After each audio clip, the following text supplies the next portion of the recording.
नमस्कार मित्रों, मैं अनिल श्रीवास्तव रायपुर से आप सबका अपने YouTube चैनल हिंदू धर्म सप्रमाण पे स्वागत करता हूँ। मित्रों, हिंदू धर्म का ये जो सिलसिला चल रहा है मेरा बताने का, इसमें हो सकता है कई लोगों को बड़ी उत्सुकता होगी कि भाई हिंदू धर्म में श्री कृष्ण, देखिए श्री कृष्ण और श्री राम का चरित्र इतना विशाल है कि अगर मैं इसको एक दो बार बता के आगे बढ़ जाऊँ तो संतुष्टि नहीं हुई, क्योंकि आपको भी ज़्यादा जिज्ञासा इन दो चरित्रों के बारे में ही है। और ज़्यादा बड़े पुराण जैसे वाल्मीकि रामायण और श्रीमद् भागवत, ये सब बड़ी बड़ी जो पुस्तकें हैं वो इन दोनों पर लिखी गई। तो इसलिए थोड़ा मैं इसमें ज़्यादा समय ले रहा हूँ, क्योंकि वैसे इसके पहले भी मैंने आपको भगवान विष्णु के जो अन्य अवतार जैसे नारायण, वामन अवतार सबके बारे में बताया है, पर थोड़ा ये विस्तृत इसका चर्चा कर रहा हूँ भगवान राम और भगवान श्री कृष्ण पे। इसमें पिछले एपिसोड में मैंने आपको बताया था कि जो भगवान श्री कृष्ण ने जो प्राग ज्योतिषपुर, असम, आज का असम, गुवाहाटी, वहाँ जो आक्रमण किया था और कैसे उनका 16,100 कन्याओं से विवाह हुआ वो बताया।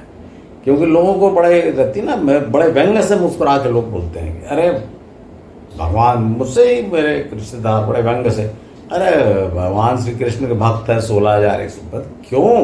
क्यों? सवाल व्यंग्य का नहीं है, जानने की जिज्ञासा होना चाहिए ना कि 16,100 रानियों से क्यों विवाह किया था, वो जानना आवश्यक है। अब वो श्रीमद् भागवत छोड़ दी, उसमें तो आपकी नारद जी हर जगह, जहाँ देखिए दो चीज़ें पुराणों में मिलेंगी आपको। कौन बताया पता नहीं, कौन बताया तो नारद जी बताए, एक तो आपको ही मिल जाएगा। दूसरा, जिसको मारा, अभी भगवान है दोनों, तो जिसको मारा उसका उद्धार किया, ये तो आपको कॉमनली मिलेगा।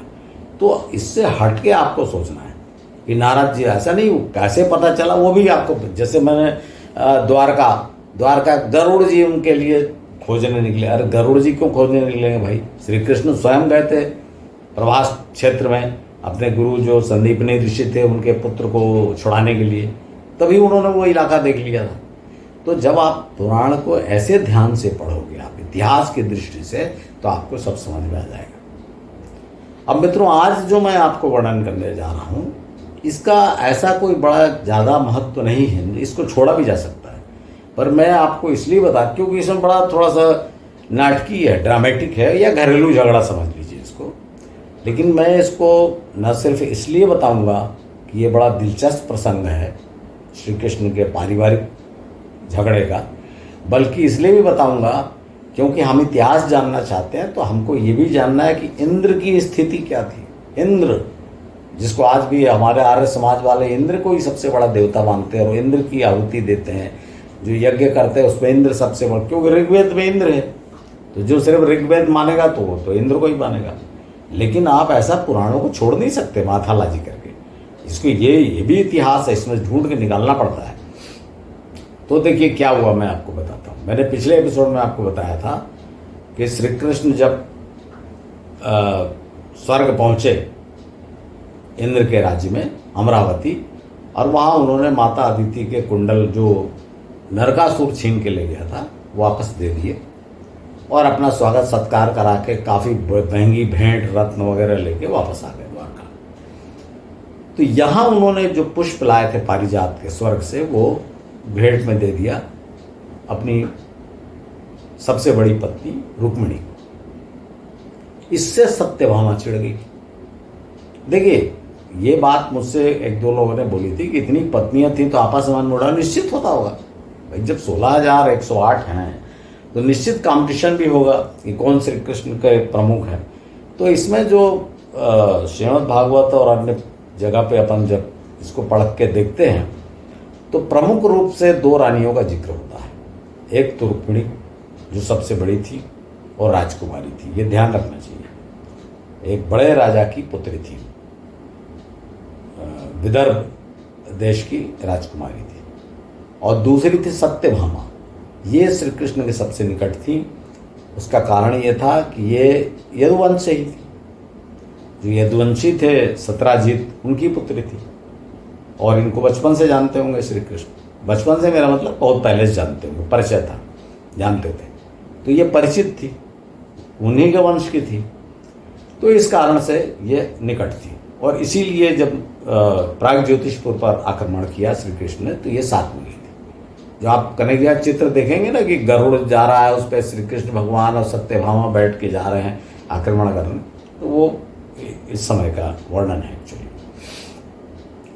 तो क्या हुआ, सत्यभामा जब चिढ़ गई, तो इसमें दो पार्ट हैं। श्री कृष्ण ने देखा कि यार मेरी ये दोनों पत्नियों को घमंड हो गया। सत्यभामा को ये घमंड था कि मैं श्री कृष्ण के साथ हमला करने गई और हमला किया। उसमें ऐसा भी वर्णन है कि सत्यभामा ने नरकासुर को तीर मारा जिससे वो मर गया। तो खैर अब युद्ध में गई थी तो पॉसिबल है, उसमें कुछ नहीं सामने आया, मारा हुआ है। और बाद में स्वर्ग गए लौटाने कुंडल, तो इससे सत्यभामा को अहंकार हो गया था। और चूंकि वहां से पुष्प स्वर्ग से लाके उन्होंने रुक्मिणी को दे दिया, तो रुक्मिणी को अहंकार हो गया। ये देखो, सत्यभामा साथ में गई थी लेकिन पुष्प लाके मुझको दिए, स्वर्ग के पुष्प। तो श्री कृष्ण ने सोचा क्या किया जाए, तो उन्होंने पहले तो अपनी पत्नी रुक्मिणी का अहंकार तोड़ा। उन्होंने एक दिन रुक्मिणी से कहा कि भाई तुम राजकुमारी हो, अत्यंत रूपवती हो, और मैं तो अहोभाग्य है मेरा कि तुमने मुझसे शादी की, मैं तो एक ग्वाला था। इस तरह की बातें की तो रुक्मिणी चौंक गई, ऐसे क्यों बोल रहे हैं। तो उन्होंने कहा कि आप ऐसा क्यों कह रहे हैं, मैंने तो पूर्ण निष्ठा से आपकी सेवा की है, आपको पति माना है। तो श्री कृष्ण ने कहा कि नहीं, मेरे को लगता है कि तुम कुछ असंतुष्ट हो, मेरी इतनी रानियाँ हो गई इसलिए, तो अगर तुम चाहो तो दूसरे किसी अन्य से विवाह करके जा सकती हो, किसी अन्य राजा के पास जा सकती हो। यह सुन के तो घड़ों पानी पड़ गया रुक्मिणी में, और एकदम रोने गाने लगी, पैर पकड़ ली और समझ गई कि मुझको घमंड हो गया, इसलिए श्री कृष्ण ने ये झटका दिया। तो रुक्मिणी ठीक हो गई। लेकिन सत्यभामा चिढ़ गई थी और उन्होंने कहा कि अब तुमने जो पुष्प लाए थे स्वर्ग से, वो पारिजात के पुष्प, वो दे दिए रुक्मिणी को, अब मेरे लिए पूरा वृक्ष लेके आओ, मैं पूरा पारिजात का वृक्ष अपने आंगन में लगाना चाहती हूँ। बहुत जिद किया, रोना आमरण अनशन टाइप का एकदम। तो भगवान श्री कृष्ण ने कहा अच्छा ठीक है, ले आते हैं चल के। उनको लगा कि भाई जाएंगे इंद्र से ले आएंगे, वहाँ तो पूरा नंदन कानन है, उससे पारिजात के अनेक वृक्ष थे। उन्होंने सोचा जाके मांग लेंगे, ले आएंगे। तो श्री कृष्ण ने आश्वासन दिया कि ठीक है, तुम्हारी जिद है तो मैं जाता हूँ, लेके आता हूँ। अब मित्रों यहाँ बड़ा अच्छा वर्णन है, जब वो गए, अब फिर वो नारद जी वाली बात है कि नारद से उन्होंने कहलवाया कि पारिजात दे दो, इंद्र ने मना कर दिया। देखिए, उसको नारद को बार बार बीच में लाने की जरूरत नहीं है। श्री कृष्ण वहाँ पहुँचे अमरावती, और उन्होंने इंद्र से अनुरोध किया कि भाई मुझको एक पारिजात का पौधा दे दो और मैं उसको ले जाऊंगा और लगाऊंगा अपने द्वारका में। इंद्र ने मना कर दिया। इंद्र ने कहा कि ये स्वर्ग का पुष्प है और यहीं रहता है, और जो भी उसकी बड़ी महत्ता। इसलिए मैं बोल रहा हूँ कि आज जिसको पारिजात कहा जाता है, पता नहीं हो क्या कि नहीं हो, क्योंकि छोटे छोटे पुष्प होते हैं। तो जो भी है, पारिजात वृक्ष को इंद्र ने मना कर दिया देने से।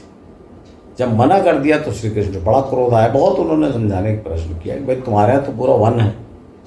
तो जब नहीं माना तो श्री कृष्ण ने, मतलब ऐसा उसमें लिखा हुआ है कि उन्होंने गदा से उसको प्रहार किया इंद्र पर, श्री कृष्ण ने, और वृक्ष को उखाड़ लिया और उसको लदवा दिया, हाथी पे लदवा दिया, जो थोड़ा बड़ा पौधा होगा।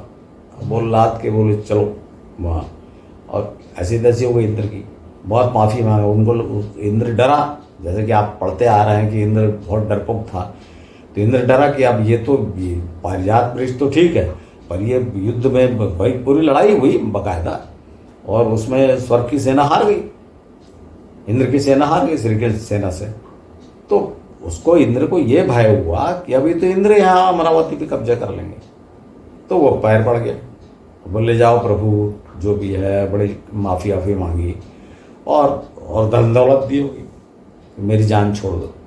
तो ये बताने का मतलब ये है आपको कि ये इंद्र की स्थिति देखिए आप, कि पहले तो इंद्र सिर्फ उसके कहने से वो रिक्वेस्ट किया था तो अदिति के, माता अदिति के कुंडल ला के दे दिए थे। अभी तो इसने उसकी पिटाई कर दी श्री कृष्ण ने इंद्र की। तो ये इंद्र की पोजीशन आ गई थी द्वापर युग जिसको कहा जाता है, यानी आज से 3000, यानी जब 2-3 हजार वर्षों में इंद्र जो इतना महान था कि ऋग्वेद का महान नायक इंद्र ही है, उसकी स्थिति श्री कृष्ण के काल तक ये हो गई थी कि श्री कृष्ण उसकी पिटाई करके चले आए और छोड़ दिया उन्होंने। नहीं तो वो चाहते तो कब्जा भी कर लेते वहीं स्वर्ग पे, पर उन्होंने जो भी कहते हैं ना पुराना रिकॉर्ड देख के ये देवता लोग हैं जाने दो, तो चले आए। हो सकता कई लोगों ने समझाया, जैसे बार बार बोलते हैं नारद जी समझाए, बोला होगा ऋषि मुनियों ने कि जाने दो भाई ये, तो ये चले आए। आने के बाद क्या हुआ ये मैं आपको बता रहा हूँ, हालांकि बड़ा कोई इसका बड़ा ऐतिहासिक नहीं, पर जो पारिवारिक झगड़ा है ना बड़ा इंटरेस्टिंग है, इसलिए मैं आप बता रहा हूँ, इसको ज़्यादा आप सीरियसली मत लीजिए। क्या हुआ कि जब वो लेके आ गए तो सत्यभामा बहुत खुश हो गई, उन्होंने दे दिया पारिजात का वृक्ष, और सत्यभामा ने अपने घर के आंगन में उसको लगा दिया। कुछ दिन पड़ा हुआ, अब सत्यभामा को बहुत अहंकार, देखो फिर वही सत्यभामा और रुक्मिणी का कंपटीशन। सत्यभामा को बहुत अहंकार कि देखो रुक्मिणी को तो पुष्प ला के दिए, मेरे को तो पूरा वृक्ष ला के दे दिया। तो श्री कृष्ण ने निश्चय किया कि सत्यभामा का अहंकार भी तोड़ा जाए। तो जो राजपुरोहित को उन्होंने सिखाया पढ़ाया, और राजपुरोहित ने जब, बड़ा इंटरेस्टिंग है देखिए मित्रों, इसमें आप श्लोक बीच बीच में है, मैं आपको दिखाता चलूँगा, पर मैं आपको श्रीमद् भागवत से ही कहानी सुना रहा हूँ। तो जो राजपुरोहित हैं वो सत्यभामा के पास गए और उन्होंने समझाया कि देवी ये जो वृक्ष बड़ा हो रहा है तुम्हारा, इसके नीचे व्रत करो, उपवास करो, इसके नीचे पूजा पाठ करो, और उस पूजा पाठ में पाठ के अंत में अपने सबसे प्रिय वस्तु का किसी ब्राह्मण को दान कर दो, तो इससे आपको अक्षय पुण्य की प्राप्ति होती है। तो सत्यभामा जी ने बोला कि ठीक है मैं व्रत तो करती हूँ, लेकिन सबसे प्रिय वस्तु, बोले जो भी तुम्हारी प्रिय वस्तु हो, मैं अपने पुत्र का, धन दौलत का, बोले नहीं ये सब क्या है, ये सब तो कुछ नहीं है। तो बोले सबसे प्रिय वस्तु इस संसार में तुम्हारे लिए क्या है? तो सत्यभामा ने कहा कि मेरा पति, मतलब श्री कृष्ण। तो राजपुरोहित ने कहा आप अपने पति का दान कर देना और फिर बाद में कुछ धन के बदले वापस ले लेना, कोई दिक्कत नहीं है, जिसको निष्क्रय कहा जाता है। निष्क्रय मतलब क्रय मतलब खरीदना, निष्क्रय मतलब वापस खरीदना। तो निष्क्रय निष्काल ऐसा करके लिखा हुआ है, तो वो ऐसा कर लेना। तो सत्यभामा को लगा ये ठीक है। अब राजपुरोहित को उन्होंने अपना पुरोहित बनाया, राजपुरोहित थे भाई, राजपुरोहित को पुरोहित बनाया, व्रत उपवास किया, पूजा पाठ किया, और जब दान देने का समय आया तो उन्होंने अपने पति श्री कृष्ण का दान कर दिया। बुला के बैठाया बगल में और हाथ पकड़ के ब्राह्मण देवता को दे दिया श्री कृष्ण का हाथ, लो भाई मैं ये दान करती हूँ। तो पूजा समाप्त हो गई। अब वो राजपुरोहित जो थे ब्राह्मण देवता पुजारी जी, वो उठ के जाने लगे। जब जाने लगे तो श्री कृष्ण भी उनके पीछे जाने लगे। तो सत्यभामा ने कहा कि भाई आप कहाँ जा रहे हैं? तो उन्होंने कहा भाई तुमने मेरे को दान कर दिया, इनको पुरोहित जी को, अब तो मेरे ये मालिक है, मैं तो इनके पीछे जा रहा हूँ। तो सत्यभामा ने कहा कि भाई पुरोहित जी आपसे तो बात हुई थी ना, या आप ये धन ले लो छोड़ दो। तो पुरोहित ने कहा कि कौन मूर्ख ऐसा होगा जो भगवान कृष्ण के बदले में धन लेगा? अरे भगवान कृष्ण के बदले में तो पूरा के पूरा राजपाट भी बेकार है। और मित्रों यहाँ ध्यान देने की बात, सबसे बड़ी बात है कि अगर भगवान कृष्ण आपके पास आए, देखिए मैं ये नहीं बोल रहा पुरोहित क्या बोला क्या नहीं, मैं आपको अंदर की बात बता रहा हूँ कि अगर भगवान कृष्ण ही आपके पास आ गए तो धन दौलत राजपाट तो वैसे ही आ गए। तो अब सत्यभामा चक्कर खा गई, यार ये क्या हो गया, और रोना गाना मचा दी, माफ़ी आफी मांगने लगी, गलती हो गई मेरे से, मैंने पति का दान कर दिया। तो श्री कृष्ण की पैर पकड़ के रोने लगी। तो श्री कृष्ण ने इशारा किया और राजपुरोहित ने कहा देवी उठिए और आप श्री कृष्ण के बदले मुझको धन दे दीजिए और मैं श्री कृष्ण को छोड़ता हूँ, इन पे से अपना अधिकार छोड़ता हूँ। तो सत्यभामा ने उनको फिर प्रसन्न होकर उनकी झोली भर दी रत्नों से और श्री कृष्ण को वापस पाया। और तब सत्यभामा को समझ में आया कि ये श्री कृष्ण की चाल थी मेरा अहंकार तोड़ने के लिए। तो पितरों, मैंने आपको ये घटना सिर्फ इसलिए बताई कि जो आपको मैंने बताया था ना कि जब इतनी पत्नियों घर में रखेंगे तो लड़ाई झगड़ा, देखिए धीरे धीरे जब कुनबा बड़ा होता जाएगा ना, आप या लास्ट में मैं जो आपको बताऊंगा यादव कुल का जो संहार, गृह युद्ध, जो भी बोल लीजिए, वो भी क्यों हुआ था? ये सब आपसी कंपटीशन। जब धन संपत्ति बढ़ रही है तो आपस में कंपटीशन कि कौन राजा के एकदम खास है, कौन क्या, वो होता ही है। तो यहाँ तो 16,108 थी, तो उनमें भी ये 2 तो बड़ी प्रमुख थी। इनका कंपटीशन नंबर 1 कौन है, इस पे हो रहता था। तो मित्रों, ये जो आज की घटना मैंने आपको बताई, ये इतिहास की दृष्टि से ये देखने की बात है इसमें कि श्री कृष्ण ने स्वर्ग पर आक्रमण किया, इंद्र की पिटाई की और वहाँ से पारिजात वृक्ष उखाड़ कर ले आए। ये याद रखिएगा, क्योंकि आप स्वर्ग की जो कल्पना है कि भाई स्वर्ग, मरने के बाद आदमी स्वर्ग जाता है, जो हमारे पुराणों का स्वर्ग कहाँ है, और वो मैं पहले भी बता चुका हूँ आपको। तो ये फिर उसको उस बात को ये मजबूती देता है, इसलिए मैंने आपको फिर से इसको बताया।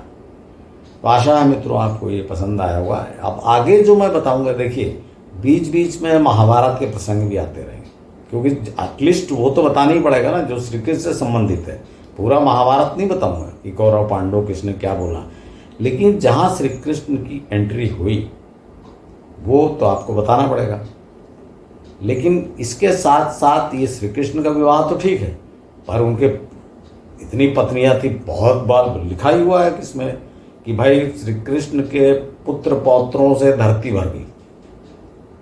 तो चलिए ये सब छोड़िए, ये तो अतिशयोक्ति लिखा जाता है, पर दर्जनों तो हुए ही होंगे। तो उसमें कुछ ही का वर्णन है, तो मैं आप उसमें से जो प्रमुख जो विवाह, जो प्रमुख घटनाएं हैं उनके पुत्रों से संबंधित और पौत्र से संबंधित, वो आपको बताऊंगा अगले एपिसोड्स में। और साथ साथ में महाभारत की वो घटना है, क्योंकि देखिए महाभारत की घटनाओं का अगर वर्णन हम नहीं लेंगे, छोड़ देंगे, तो श्री कृष्ण का चरित्र पूरा नहीं होगा। जैसे गीता का उपदेश के बिना पूरा हो सकता है क्या? नहीं हो सकता। और महाभारत युद्ध में जो कुछ हुआ था उसी का असर तो हुआ, जो जिसमें यादव कुल में आपसी में जो लड़ाई हुई, जो एक दूसरे की गर्दन काट दिए, वो इसी कारण से, महाभारत के असर से। तो वो महाभारत का वो पार्ट तो लेना ही पड़ेगा। पूरा का पूरा मैं आपको महाभारत बने कि पांडव किधर से अंतिम तीर्थ यात्रा में निकले और कौन बना, वो सब नहीं बताऊंगा। वो बाद में जब महाभारत पे चर्चा करूंगा तब बताऊंगा, क्योंकि अभी श्री कृष्ण पे चर्चा कर रहे हैं। इसलिए मैं महाभारत के या पांडवों के या हस्तिनापुर की, इंद्रप्रस्थ की वो घटनाएं बताऊंगा जिसमें श्री कृष्ण वहाँ पर इन्वॉल्व थे। तो आशा है मित्रों आज का एपिसोड आपको पसंद आया होगा। तो मेरा अनुरोध है इसे ज़्यादा से ज़्यादा शेयर करें, जितने अपने परिचय। अगर आपको पसंद आया तो मैं आपको ये अनुरोध नहीं कर रहा हूँ कि आप लाइक करें और ये करें, लेकिन इसको शेयर अवश्य करें अपने मित्रों, परिचितों, रिश्तेदारों में, जिससे ज़्यादा हिंदुओं की युवा पीढ़ी जो हमारे धर्म की वास्तविकता को, इतिहास को, पुरातनता को जान सके। धन्यवाद।